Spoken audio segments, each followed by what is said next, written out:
Les archives de Neytira étaient immenses, possiblement bien plus grandes que la grande bibliothèque d'Aetheris. Cela faisait plus d'une semaine que Xander parcourait ses étagères en compagnie de Caes. La quantité de registres était titanesque et malgré l'aide de la disciple, il ne trouva aucun Thaddeus dans les listes des adoptés.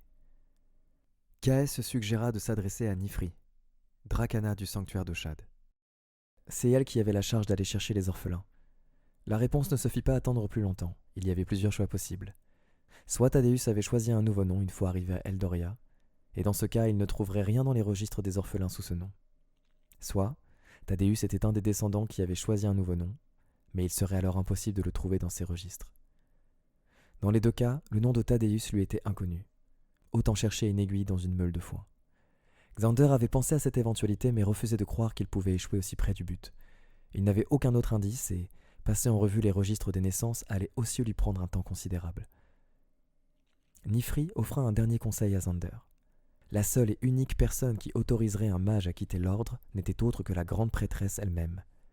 Elle seule pourrait lui donner d'autres pistes pour ses recherches. Cependant, demander une audience avec la grande prêtresse ne se faisait pas d'un claquement de doigts. Caes proposa de s'occuper de la demande et en attendant une réponse, rien ne les empêchait de commencer à consulter les registres des naissances. Ils continuèrent alors les recherches ensemble dans les archives. Quand ils étaient las de chercher, Xander lui raconta les aventures et les mésaventures qu'il vivait lors de ses missions.